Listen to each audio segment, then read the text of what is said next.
A eleição mais acirrada dos últimos tempos nos Estados Unidos chega à reta final. O republicano Donald Trump e a democrata Kamala Harris estão tecnicamente empatados e disputam voto a voto a preferência do eleitorado, principalmente nos estados pêndulos. Eles são chamados de pêndulo porque, historicamente, não tem uma posição ideológica definida, podendo pender tanto para os democratas quanto para os republicanos. Numa eleição tão disputada, onde o voto não é obrigatório, são esses estados que devem definir o novo ocupante da Casa Branca. Nessa reta final, o Trump tem apelado para todo tipo de recurso, inclusive aqueles que não são éticos e nem legais. O bilionário Elon Musk, dono da Rede X e da Starlink, por exemplo, anunciou que vai sortear $1 milhão por dia, até o dia da eleição, para os eleitores que se cadastrarem nos estados pêndulos para votar no ex-presidente. E a ação tem sido denunciada como abuso de poder político. Ex-aliados do Trump levantaram voz também para alertar sobre a forma ditatorial como ele conduz a política. Terça-feira, 29 de outubro de 2024.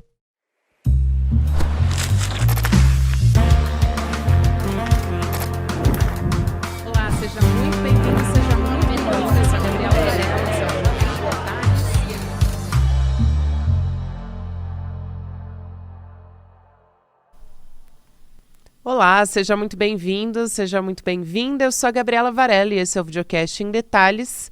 E aqui, sempre com um convidado, uma convidada, a gente analisa uma temática, uma notícia importante do momento. Nesse caso, um cenário muito importante nas eleições americanas. Eu vou conversar com a jornalista, escritora, companheira aqui do CL também, nossa colunista Adriana Carranca. Adriana, seja muito bem-vinda. Prazer te receber pela primeira vez. Muito obrigada, Gabriela. Muito obrigada. Bom, para começo de conversa, a gente estava até falando aqui nos bastidores, antes de começar, né, um episódio, sobre como tá tudo indefinido, totalmente, né? O cenário das pesquisas eleitorais mostrando, assim, um equilíbrio muito grande. A Reuters e Ipsos mostrando a Kamala Harris à frente com 3 pontos percentuais, aí depois sai New York Times, Siena, empatadíssimos, assim, Kamala e Trump. E a gente sabe também que mesmo com essa vantagem, vamos dizer assim, da Kamala normalmente aparecendo, né, com uma certa vantagem, não significa vencer eleições nos Estados Unidos, né, porque ela ainda poderia perder no colégio eleitoral, como aconteceu, por exemplo, com a Hillary Clinton. Então, sim. Eu queria te pedir primeiro para explicar esse cenário. Esse empate é algo muito raro, né, que a gente está acompanhando. Na verdade, é um pouco parecido o cenário com 2016, né?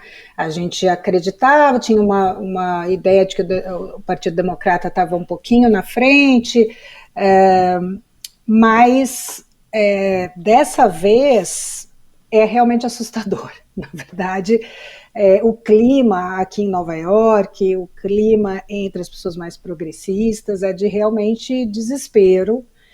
E tem várias questões, né? O que você falou. Primeiro, as pesquisas que mostram um empate realmente, porque você tem a margem de erro, você tem que considerar a questão do colégio eleitoral. Então, para quem não entende como funciona o colégio eleitoral, dependendo do tamanho do estado, é assegurado àquele estado um número de assentos, de colegiados, né? de votos. Então, por exemplo, se aquele estado tem, geralmente esse número, esse número ele é relativo ao tamanho da população, né?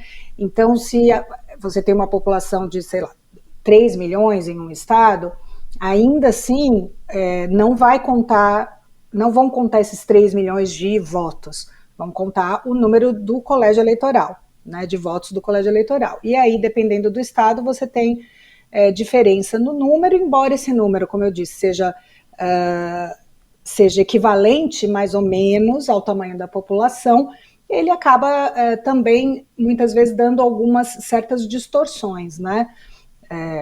Então, você tem isso, você tem a questão, tem algumas questões que são, por exemplo, os grupos que tradicionalmente são democratas, latinos, a população afro-americana, essa população, entre as mulheres, quer dizer, embora a população afro-americana continue largamente votando para o Partido Democrata, você tem uma preocupação com relação aos homens negros. Os homens negros foram muito impactados com a questão da Covid,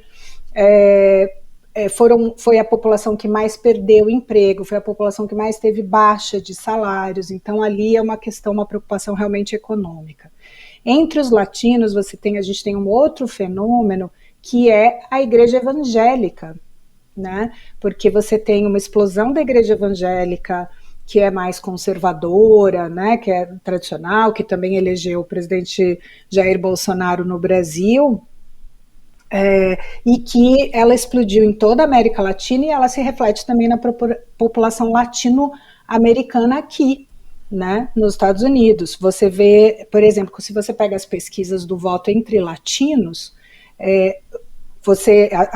as manchetes têm dito muito aqui, os latinos estão votando em Trump. Não, se você separa latinos em geral e evangélicos latinos, né, você percebe que esse desbalanço está sendo por conta dos evangélicos dentro da população latina que estão votando para Donald Trump. Porque eles são geralmente pessoas da segunda geração de imigrantes, eles não sofreram o que os pais sofreram nos seus países de origem, né? Eles estão mais integrados, ou eles vieram muito pequenos para os Estados Unidos, ou eles nasceram aqui, então eles estão bastante integrados com a sociedade americana, eles se acham, né, mais próximos dos americanos do que dos latino-americanos, e eles acabam tendo uma grande influência da igreja evangélica. E isso preocupa, porque nessa disputa tão acirrada, os dois candidatos precisam de cada voto, né? Então assusta o fato de grupos tradicionalmente democratas estarem migrando para Donald Trump. Quando você olha, né, Adriana, alguns pontos dessas pesquisas, é interessante de trazer, por exemplo, na Reuters, chama atenção como o Trump se sobressai nas questões econômicas, achei interessante você trazer aqui, economia dando vantagem a Trump, e um ponto que eu achei muito curioso, vamos dizer assim, além da economia, a migração, porque isso acho que deve ter chamado assim fortemente a atenção da campanha do Donald Trump, que a migração, ele se sobressai, e além de se sobressair na pesquisa eleitoral, ainda é uma prioridade, segundo o eleitorado, tem que ser prioridade dos primeiros 100 dias de campanha. Então, assim, eu acho que isso é fundamental de ser colocado em pauta, né? E como revela uma tendência ao conservadorismo, não é nem conservadorismo, né? O discurso de Trump é completamente violento a respeito dos migrantes. No fim das contas, eu acho a gente tem que entender que as pessoas, principalmente das classes mais baixas, elas estão, a prioridade delas é sobreviver, né? É a sobrevivência, é como elas vão pagar as contas, como elas vão educar os filhos, etc. Então você tem uma população que migra para os Estados Unidos e que faz o trabalho que o americano não quer fazer, né? A agricultura nos Estados Unidos, ela é mantida por imigrantes, principalmente ilegais, né? Principalmente aqueles que ainda não estão legalizados, né? Porque eles têm os salários mais baixos. E quanto mais gente você tem chegando, mais difícil fica esse emprego, que já é precário, que já é um subemprego. Então você tem mesmo a população de imigrantes, né, os que são legalizados, votando contra esse fluxo, porque isso dificulta o acesso deles ao mercado de trabalho formal. Você tem uma grande população que chega, vai trabalhar especialmente em trabalho informal e largamente, né, na agricultura, toda a produção de leite, por exemplo, pecuária também, leite, toda a produção de leite nos Estados Unidos depende da imigração ilegal, por conta do preço que é pago a esses trabalhadores. Esses trabalhadores, eles ficam aqui ilegalmente, começam a trabalhar para legalizar a sua situação, e isso é muito difícil, leva tempo, né? E aí eles conseguem, e aí você tem uma nova leva chegando e inflando, né, a oferta de trabalhadores nesse mercado. Então, a gente compreende o voto dos imigrantes contra a imigração muito por conta disso, apesar de toda a retórica contra, violenta inclusive, né, de Donald Trump e falsa. Você tem uma série de notícias falsas, como a questão no primeiro debate, o Trump mencionando que os imigrantes estariam comendo, né, roubando gatos das casas das pessoas e comendo esses animais, porque havia sumido um gato de uma casa, mas aquilo já tinha aquela confusão, né, a desinformação já tinha sido contestada, os que estavam liderando, os jornalistas estavam conduzindo o debate, ligaram para o prefeito da cidade, ele negou que houvesse qualquer coisa nesse sentido, ele disse que investigou, a polícia negou, e Trump continuou espalhando essa notícia falsa. Mais recentemente, ele tem se feito simplesmente de louco, ele tem tido atitudes, né? E por que ele tem essa atitude? É tudo muito pensado, né? É uma estratégia de distração, porque se você for falar com Donald Trump sobre política pública, que é o que interessa, você não consegue uma resposta que faça sentido, né? A outra coisa que para mim é assustadora é que, assim, não tem como a gente colocar isso em outros termos, né? Você tem uma vice-presidente que é candidata à presidência dos Estados Unidos, né? Que é ela foi uma procuradora, ela já foi promotora de justiça, ela está há 4 anos no governo, então ela tem essa experiência, mais experiência do que Donald Trump quando entrou, que nunca tinha exercido um cargo público. Sim. Ela foi senadora, então você tem uma pessoa que é experiente, né?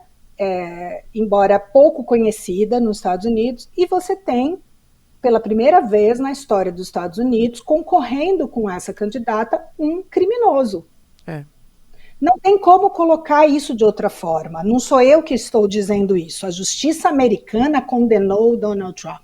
Então, a gente tem uma certa injustiça nesse sentido, porque você tem uma pressão sobre uma mulher negra, de origem africana e de origem indiana, né, que seria uma grande evolução, né, para cá, a primeira mulher à presidência, altamente preparada, né, uma mulher educada, preparada, que teve uma carreira, né, assim, toda a carreira dela ilibada, né, ela não tem nenhum caso de ilegalidade contra ela, nenhum caso de nenhuma ação que corre ou correu contra ela, né?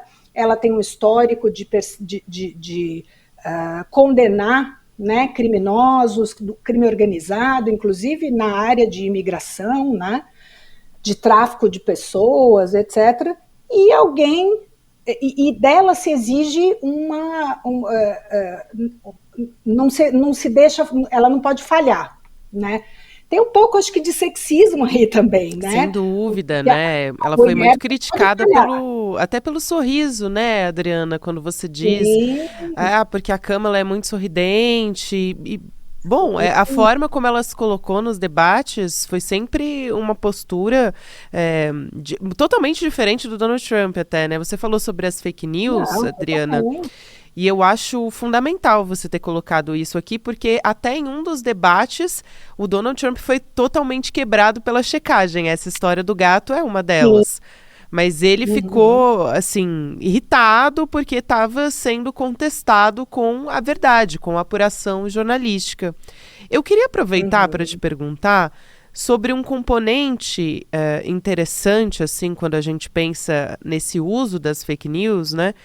tem o uso do X, por exemplo, que é uma plataforma muito utilizada pela extrema-direita, e o Elon Musk, que é o dono do X, o bilionário Elon Musk, ele está abertamente apoiando Donald Trump financeiramente. Agora, mais recentemente, teve um anúncio de que ele doou mais, né, para a campanha do Trump. 44 milhões de dólares. Antes, ele já tinha doado 75 milhões ali entre julho e setembro. Então, além de prometer lealdade total ao Donald Trump. Então, as motivações do Musk, né, que está assim, à frente dessa plataforma que não faz nenhum tipo de... não tem nenhum tipo de cuidado como existia no antigo Twitter com checagem de informação em período eleitoral, muito pelo contrário. Qual é o peso que isso tem também quando a gente está falando de notícias falsas? Acabou, né? Assim, em termos de moralidade, acabou. É uma situação, como eu disse, é uma situação que é assustadora realmente. Você pensar na maior democracia do mundo, em tese, né? Você ter esse tipo de empresariado colocando milhões, né? E podendo realmente influenciar essas eleições em favor de um homem que foi condenado pela justiça, né? E as pessoas estão votando nele pela segunda vez, quer dizer, ele já foi presidente, é uma realidade observável. Nós já temos a experiência dos 4 anos de presidência de Donald Trump, durante a pandemia, completamente caótica, né? As pessoas talvez tenham se esquecido, mas havia aqui em Nova York caminhões de corpos sendo levados, né? Milhares de pessoas, né, foram mortas, desproporcional, tanto como no Brasil. O número de mortos durante a pandemia da Covid foi desproporcional tanto nos Estados Unidos quanto no Brasil em relação à população, ou seja, isso evidencia que não houve realmente medidas medidas concretas para se combater a epidemia. Trump falava o tempo todo contra a vacina e, no entanto, enviou vacina para aliados fora dos Estados Unidos, né? Isso está comprovado.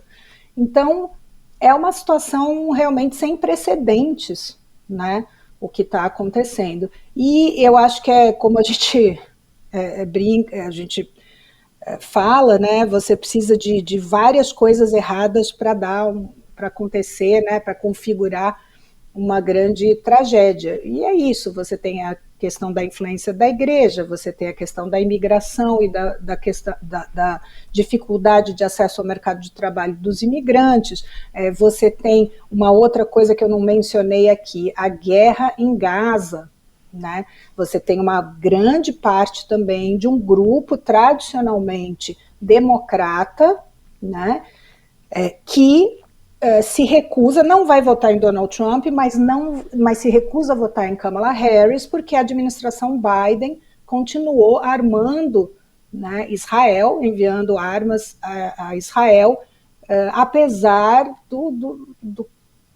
dos claros crimes de guerra que aconteceram e continuam acontecendo na faixa de Gaza e no Líbano. E, de novo, não sou eu que estou falando em crime de guerra, né? Você leia as leis humanitárias internacionais e elas vão te dizer por que Israel comete crimes de guerra em Gaza e no Líbano, né? A proteção de civis, ela não é independente da resposta, embora um Estado tenha o direito de resposta, o direito de defesa e o direito de resposta a uma agressão, esse direito ele não permite que os civis sejam atingidos, né? E é difícil a gente acreditar que mais de 40 mil civis mortos ou seriam todos do Hezbollah ou foi por engano, né? O pior exército do mundo para errar tanto, né? Sim. E matar 40 mil pessoas inocentes. Então é difícil você cair nessa explicação. E isso tem afetado muito a campanha de Kamala Harris, porque você tem uma população principalmente jovem, a gente viu os protestos, né, nas universidades, e que é em favor da suspensão do envio de armas a Israel, alguns até propondo boicotes, etc., e que realmente não estão dispostos a votar em Kamala Harris por conta disso, estão fazendo campanha contra Kamala Harris. Então, isso também é bastante preocupante. Acho que é uma série de condições realmente desfavoráveis, né, que talvez nos levem a uma nova administração Donald Trump. De novo, será a primeira vez na história dos Estados Unidos que um condenado criminalmente terá acesso à bomba atômica. Eu até comentei aqui do Elon Musk, né, Adriana? Tem mais um fator que eu me lembrei, que também é gravíssimo, relacionado ao Elon Musk, porque ele apareceu prometendo que ia sortear, assim, valores milionários para republicanos. Sim, E isso é também verdade. induz ao voto no Donald Trump. E o Donald Trump, de lá para cá, ele também adotou, assim, não sei como é que você avalia isso, Adriana, até falou aqui muito das fake news, mas uma mudança do marketing político também, no sentido de que virou um populismo completamente aberto, né? E, assim, rasteiro, também xingando a Kamala Harris, algo assim que talvez seja até inédito, né? Dizendo que ela é uma vice, que ela tem, né? A Kamala Harris foi uma vice-presidente de merda, ele usou esse termo. Enfim, diversos posicionamentos também, a gente falou aqui da migração, aparecendo, fritando batata no McDonald's, são vários, assim, é muito agressivo, né, o marketing político do Donald Trump também. E eu pergunto se isso convence os eleitores indecisos, né, não só os indecisos, mas também talvez a abstenção é outro ponto importante ali nos Estados Unidos, né, Eu porque acho que é o não mais é importante. obrigatório. Exato. Como o voto não é obrigatório, na verdade, desde o início das campanhas, das duas campanhas, as pesquisas elas estão muito parecidas. Nunca houve um dos candidatos com uma vantagem muito grande sobre o outro. Então você mostra que o debate não mudou muita coisa, as campanhas, a entrada da Kamala, obviamente, né? Mas eu digo da entrada dela para frente, ela teve sempre mais ou menos com o mesmo nível de apoio, né, nas pesquisas. Foi subindo um pouquinho, mas porque ela era desconhecida, embora fosse vice-presidente, né? Isso é natural, a gente às vezes esquece mesmo, né? O vice-presidente geralmente fica numa sombra ali, né?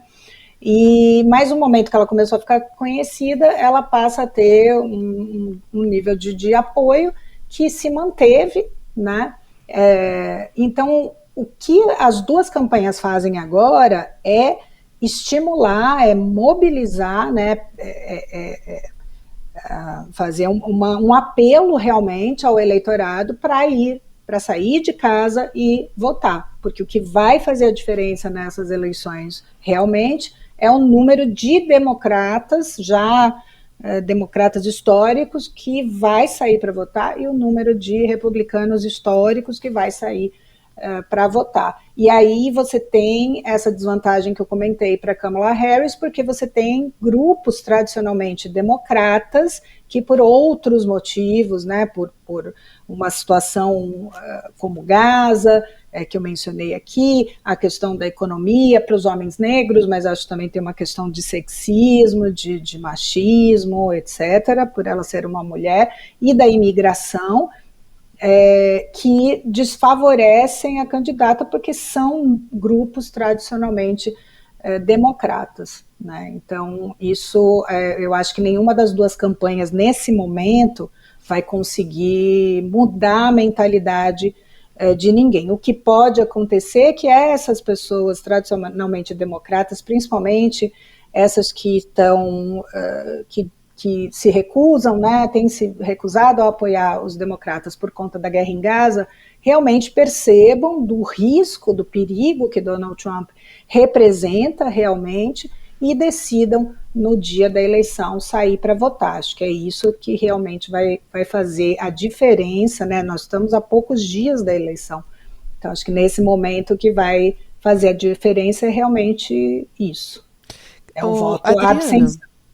abstenção. Você acha que o apoio, né, desses famosos, quando a Taylor Swift declarou apoio a Kamala Harris, foi um boom assim, nas redes sociais? Agora, Beyoncé também, em comício, outros também atores, claro, do lado do Donald Trump também, fazendo campanha, mas isso tem um peso também? Olha, não é o que aparece nas pesquisas.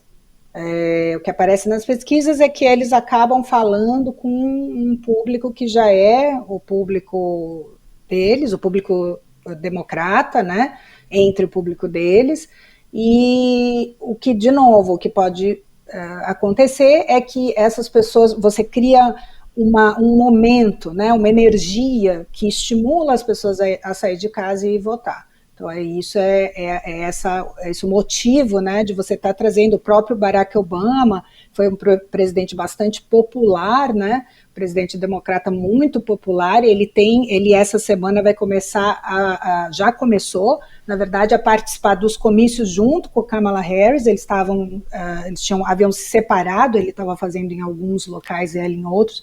Eles vão agora, até o fim da campanha, aparecer juntos, né, nos comícios, e realmente eles têm pedido, toda a campanha de Kamala Harris tem sido no sentido de estimular as pessoas a saírem para votar, estimular os democratas a saírem para votar. Muito bem. Adriana, a gente vai continuar acompanhando. Também convido todo mundo que acompanhou a nossa conversa aqui no Em Detalhes a acompanhar seu trabalho. Você sempre está no ICL Notícias primeira edição, falando das eleições americanas e está acompanhando muito de perto por aí. Acho que a gente vai voltar a se falar em breve também, né? Até o dia 5 de novembro muita coisa vai acontecer. Vai ser com bastante emoção, né? Vai. E realmente uma eleição sem precedentes, né? E acho que a gente vê aí o grau com que a nossa sociedade realmente mudou e passou a aceitar o que antes era inaceitável, tanto com relação à moralidade do ataque a falta de moralidade, ilegalidade dos ataques do Hamas, a forma de resposta de Israel, o fato de Donald Trump ser um criminoso, as fake news, você tem um empresário né, que claramente usando uma rede social e o seu poder econômico para desbalancear uma eleição, né, para eleger o seu candidato, até usando meios ilegais, né? Isso nunca aconteceu com os Estados Unidos. E realmente assustador, porque a gente está num outro nível, realmente. A gente parece ter perdido completamente a ética, né? É muito bem sucedido essa estratégia, tanto de Donald Trump quanto foi também de Jair Bolsonaro no Brasil, da vitimização. Então, tudo que se fala mal deles, toda a ação, toda a acusação é porque eles estão sendo perseguidos. E isso é muito eficiente. Isso tem sido bastante, acho que é o principal, realmente, o maior impacto da campanha de Donald Trump é se colocar nesse lugar de vítima, de perseguido, porque aí tudo tudo vira uma perseguição. É isso. Vira. Então, esses ataques à imprensa, os ataques às instituições, como a gente viu no Brasil, ao STF, tudo isso é uma estratégia para que a hora que ele vem com esse discurso, né, que o candidato, ou no Brasil, aqui nos Estados Unidos, vem com esse discurso de vitimização, essas instituições também já estão fragilizadas. Então, toda a comunicação deles faz sentido, né? E é realmente estratégica e antecipada, não é uma coisa... não é só uma maluquice. Sem dúvida, Adriana. Obrigada. Quero muito agradecer. Adriana Carranca é jornalista e também é nossa colaboradora aqui no ICL Notícias primeira edição. Está sempre no ar. Obrigada e até a próxima. Obrigada, Gabi. Até mais. Lembrando que nessa semana a gente tem a estreia do documentário do Pepe Mujica, que vai ser na quinta-feira, 31 de outubro, 8 horas da noite. Você pode acompanhar fazendo a sua inscrição em detalhesicl.com.br para garantir o seu ingresso virtual, vamos dizer assim. O Conversas com Pepe Mujica vai trazer histórias de bastidores da vida do Mujica e tem uma conversa também que o Eduardo Moreira vai fazer com o diretor do documentário, que é o Fabian Restivo. Então fica o convite para você e faz a sua inscrição aqui pelo Em Detalhes para acompanhar. Obrigada a você que me acompanhou até aqui. Boa semana para você. A gente está no ar sempre às 10h30 da manhã. Você fica com o Mercado e Investimentos agora. Depois tem Rolê CL. E nas plataformas de áudio você pode nos ouvir a qualquer momento do seu dia. Tchau, tchau. Até amanhã. Faltam só 2 dias para a estreia mundial do nosso documentário Conversas com Pepe Mujica. O filme que foi baseado nesse livro aqui do escritor Fabian Restivo, Conversas com Pepe Mujica. Livro que acaba de ser lançado. Dia 31 de outubro, daqui a 2 dias, às 8 horas da noite. Ninguém pode perder esse encontro.